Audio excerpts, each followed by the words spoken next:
كشفيع المرسلين يا خير خلق الله محمد يا مصطفى يا إمام المرسلين يا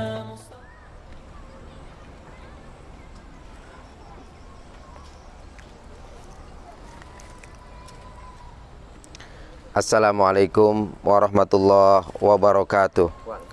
Alhamdulillah. Alhamdulillahilladzi ja'ala ramadhana syahran mubarak. Asyhadu an la ilaha illallah wahdahu la syarikalah wa asyhadu anna sayyidana wa nabiyyana Muhammadan abduhu wa rasuluh la nabiyya ba'dah. Allahumma salli wa sallim ala nabiyyil karim sayyidina Muhammadin wa ala alihi wa ashabihi ajma'in. Amma ba'du, faqad qala Allah ta'ala fil Qur'anil Karim, a'udzu billahi minasy syaithanir rajim. Bismillahirrahmanirrahim. Ya ayyuhalladzina amanu kutiba alaikumusiyam kama kutiba alal ladzina min qablikum la'allakum tattaqun. Shadaqallahul azim wa sadaqa rasuluhul karim wa nahnu ala dzalika minasyahidin wa syakirin walhamdulillahi rabbil alamin. Para pemirsa, kaum muslimin wal muslimat, wasoimin wasoimat dimanapun anda berada, bersyukur kita kehadirat Allah subhanahu wa ta'ala yang telah memberikan nikmat karunia-Nya kepada kita, khususnya nikmat iman, nikmat Islam, nikmat sehat walafiat, sehingga sampai saat ini kita masih diberikan kekuatan oleh Allah subhanahu wa ta'ala untuk beribadah kepada Allah subhanahu wa ta'ala, khususnya ibadah di bulan suci Ramadan.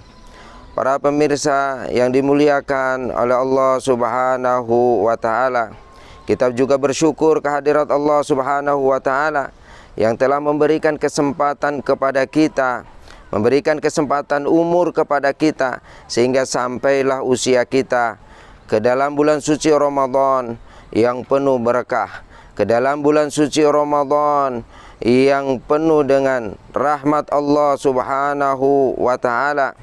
Kita bersyukur kepada Allah, betul-betul bersyukur kepada Allah subhanahu wa ta'ala atas karunia yang sangat besar ini, sehingga perjumpaan kita dengan bulan suci Ramadan mudah-mudahan memberikan keberkahan ke dalam kehidupan kita, memberikan keberkahan di dalam kehidupan keluarga kita, di dalam kehidupan rumah tangga kita.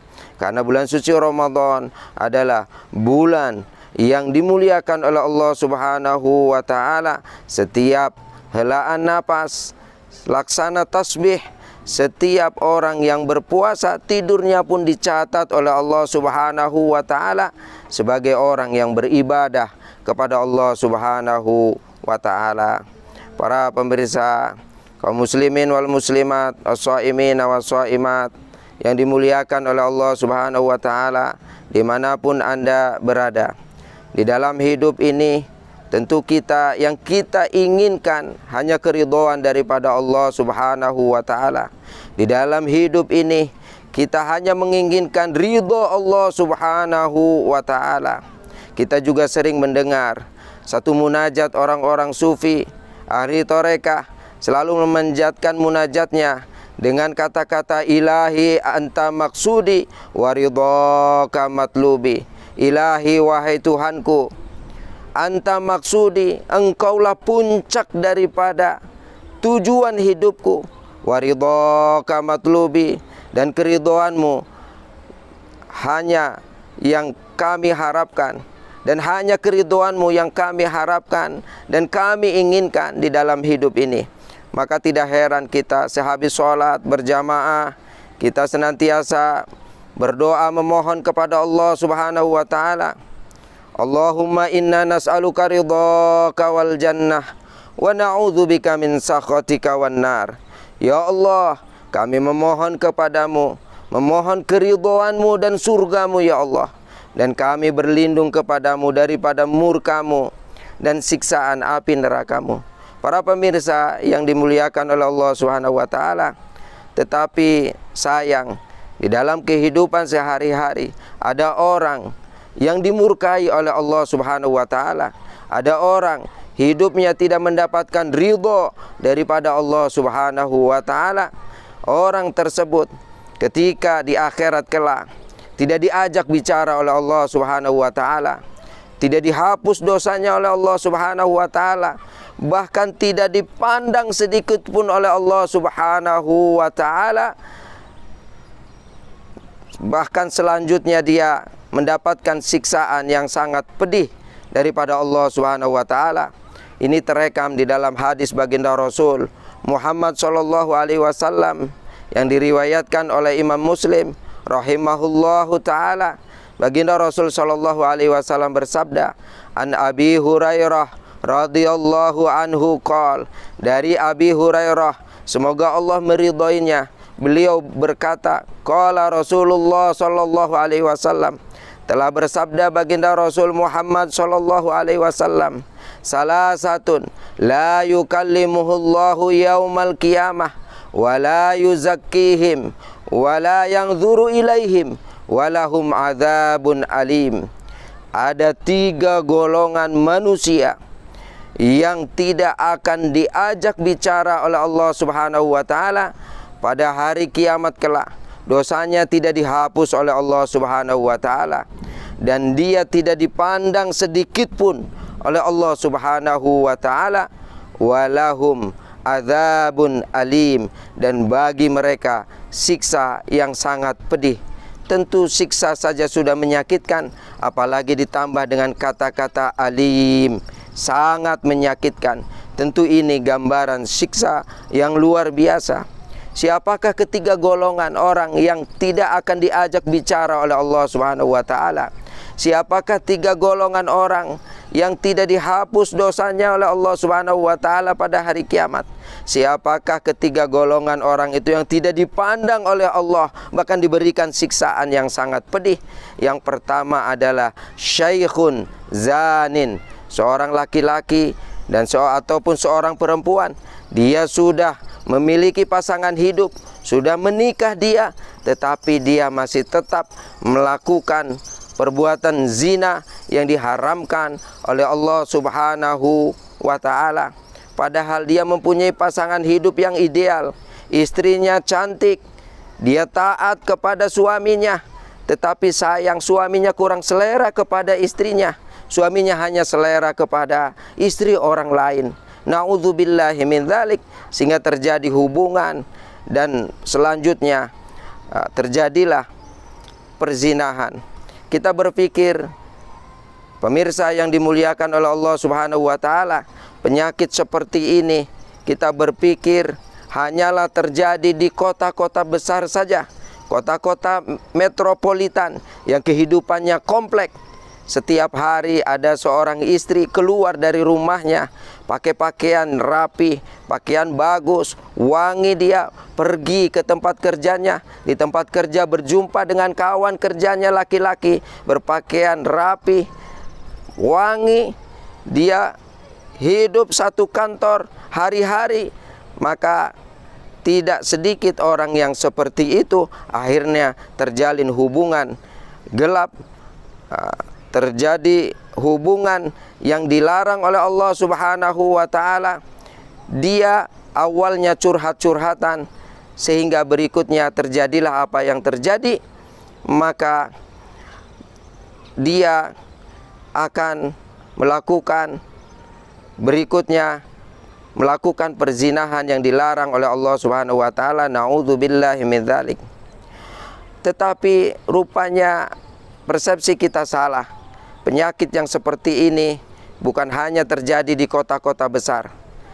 Ternyata penyakit seperti ini sudah merambah ke pelosok-pelosok desa, ke lorong-lorong pohon kelapa sawit, di ladang-ladang terjadi seperti ini.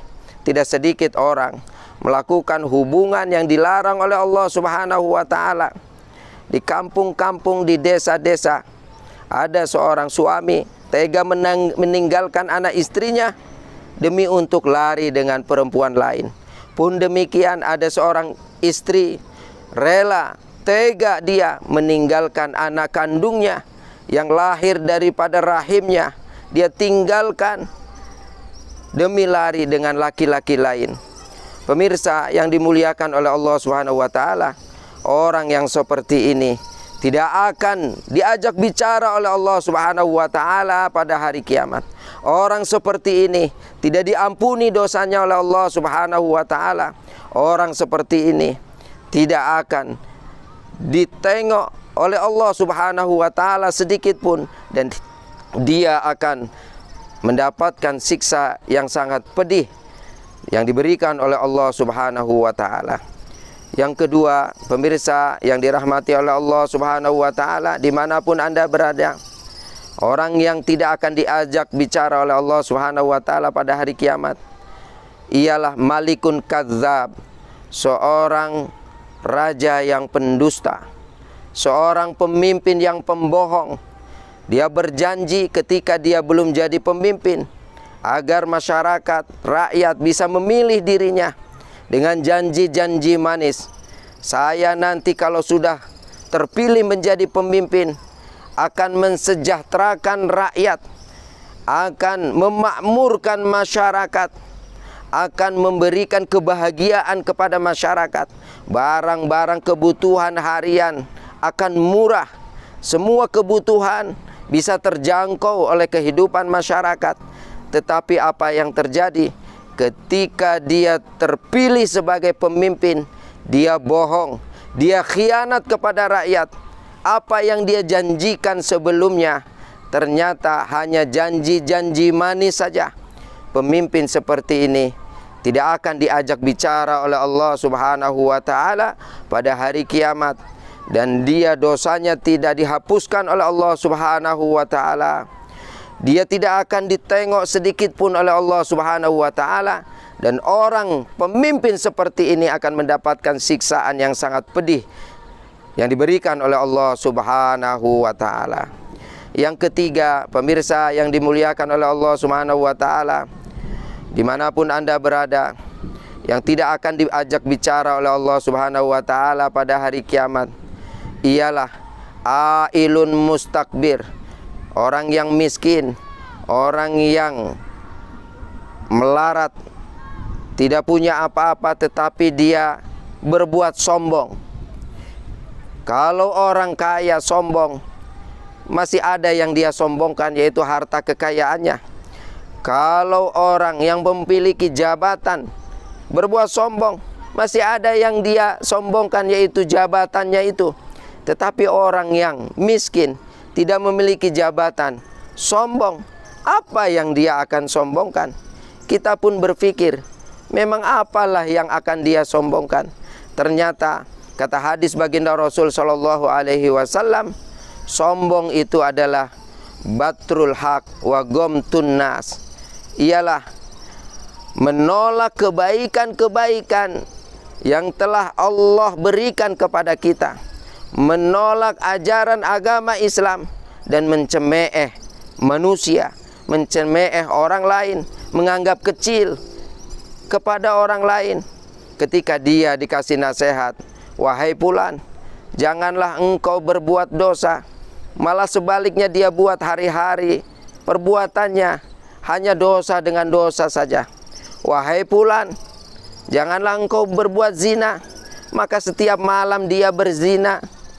Pun demikian ketika dia diberikan nasihat oleh orang lain, wahai fulan, janganlah engkau berjudi, maka setiap malam dia nongkrong di kedai, di tempat berjudi sampai pagi.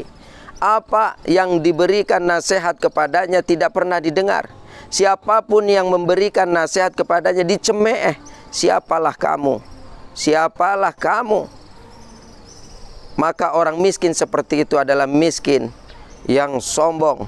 Orang yang miskin sombong di akhirat tidak akan diajak bicara oleh Allah Subhanahu wa taala. Dosanya tidak akan dihapus oleh Allah Subhanahu wa taala. Tidak akan ditengok oleh Allah Subhanahu wa taala, dan dia akan mendapatkan siksa yang sangat pedih. Rugilah orang miskin seperti ini. Di dunia dia menderita karena kemiskinannya, di akhirat dia disiksa, dihajar malaikat karena perbuatan sombongnya. Pemirsa yang dimuliakan oleh Allah, bulan suci Ramadan sebagai bulan tarbiyah, diharapkan bisa mendidik kita, bisa menahan hawa nafsu agar kita tidak terjerumus kepada perbuatan yang dilakukan oleh 3 golongan tersebut, yaitu kita terhindar daripada perbuatan zina. Yang kedua, kita terhindar daripada orang yang kadzab, pembohong, pendusta, berkhianat. Dan yang ketiga, kita terhindar daripada sifat sombong. Itu saja, mudah-mudahan ada manfaatnya. Di bulan suci Ramadan ini, kita memohon kepada Allah agar semua amal ibadah kita diterima oleh Allah Subhanahu wa taala. Billahi taufik wal hidayah.